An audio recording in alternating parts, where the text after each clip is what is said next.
You felt them thinking about you, so now get ready to hear from them. So it feels like this person has been holding back for their own reasons, but Spirit is saying that the silence is about to break. That's what I'm getting. The silence is about to break. Spirit, what do we need to know about this situation? What would you like to tell us? We've got the Four of Wands as the first card out. We've got the King of Pentacles. Bottom of the deck, we've got the Hanged Man. And then we have got the Queen of Wands. The Four of Wands is often known as the 1111 card, the card of divine counterparts. So this is someone with whom you may know that you have a soul contract. With the Hanged Man at the bottom of the deck, it feels like there has been some stalling within this particular dynamic. And straight under that, I see the Five of Cups, which does talk about sorrow and grief, something that has been spilled. In this particular deck, we're seeing things from a very, very different view. With this Four of Wands, to me, it shows that there was this divine counterpart connection, and I think that it was destined for joy and stability and deep soul alignment. The Four of Wands is very clear about that, but I feel like something happened that turned the story. The Hanged Man in a traditional deck we would see faced the other way, and we would see that they're actually in this place of peace, and that's not the energy that I'm getting from this particular edition. Let me bring it a little bit closer to you. These people here, it feels like persecution and ridicule. It has this sacrificial lamb type energy to it that I do not normally pick up on with the Hanged Man card. When I'm looking at this, it feels as though this particular person put you in this position of isolation, and maybe even shared your story in a negative light to those around them. Clearly, this is not going to resonate for everyone, but I'm genuinely getting that it was this person who did this to you, and it left you with a great deal of sadness, and maybe even family and friends or people that you thought were soul family who walked away. That maybe you felt abandoned, not just by the person that you had this contract with, but also by others as well. So this is the energy of someone who knows that they've caused you deep sadness, and I think it lingers very heavily in their awareness. Underneath that Five of Cups, I was drawn again to see that there is this Ace of Swords, and I did say that there was going to be communication that was going to be coming through. So underneath all of this grief and this abandonment that I am certainly picking up on, then there is this Ace of Swords. You know, in this deck we see not only the Sword of Truth in the foreground, but behind it we can see this white horse that is rearing because it's been caught off guard. And I think the Ace of Swords represents you, and this represents the person that you have risen from that place of being left behind. You have found clarity, you have stood in your truth, and now it's as if this person has been jolted awake, seeing the truth of the situation in a way that they really never did before. And I think that that is quite unexpected for them, but also it's very undeniable. And this speaks to literally the point of communication, which takes us into these very unusual Queen of Wands and King of Pentacles cards.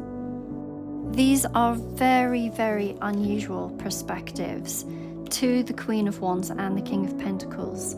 So both of them are shown from behind the throne. So we don't get the usual front-facing power pose. Instead, it's as if we're peeking into a private scene that most people never see. And for this Queen of Wands, it's very interesting.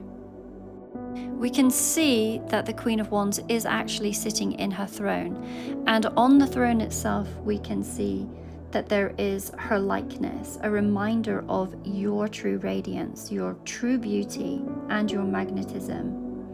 But what we see in the foreground is this other woman, and there is a basket of fruit here at her side, and she's smoothing down the hair of a younger girl.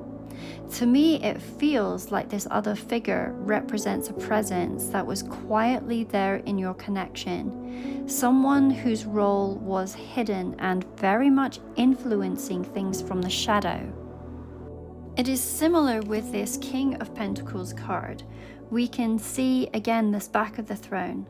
We can see that the king himself is seated in his position of power.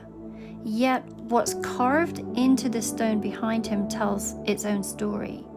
His likeness is there, and that likeness is holding this coin. This coin, it's not in his physical hands like it normally would be in a traditional deck. It is embedded into the throne itself. And to me, this almost symbolizes that his wealth or his value or even his heart has been locked away into part of the structure that he sits upon. In the foreground here, we see this white bird. To me, it almost looks like a heron, which would be a quiet symbol of patience or vigilance or a truth that waits to be revealed. And carved into this same stone, we can see that there's a man here that is straining to push a bull, trying to prove his strength through sheer will. So it feels like this is the effort that your counterpart is now wanting to make, trying to move something heavy that has stood unmoving for a very long time.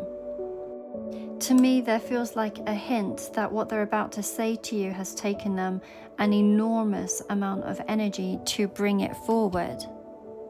So of course, I'm curious, what is it that they want to say? Because I think that they really did you a disservice. Yeah, there's an apology with the Knight of Cups, bottom of the deck, and an Ace of Pentacles. That is very interesting.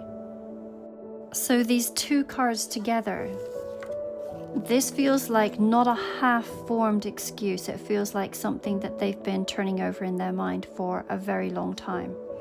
With it coming out with the Ace of Pentacles, instantly, I'm taken back to this golden coin that is carved deep within the throne. So back then it felt locked away, part of the structure and unreachable. And now this ace is being offered to you in the open. This is the seed of a new beginning, something tangible. And it feels like they've thought about this moment for much longer than they've maybe admitted. And though it's taken them great strength to get here, it does feel like they're finally ready to put that coin in your hands, along with some sort of truth. Of course, each one of you is going to have a slightly different story, and it's going to be completely up to you whether you accept this or whether you have outgrown this situation completely. I really get the energy that you were devastated by this person and what this person did to you. And I'm not here to tell you what to do when they come back through. I'm simply giving you the message that I feel that they are coming through to speak to you. Now, this particular reading is especially not for everybody. If you would like your own private reading, there is a link in my bio, and you can find all of the readings. Same day readings are going to be relisted later on this afternoon. I'm still finishing up the last of the Lionsgate readings. You can also find soul contracts here. For those of you that are interested in twin flames, twin souls, or other divine counterparts, I do have a non-tarot site that I just recently opened. It is Avalon the Living Oracle, and I will also link it below.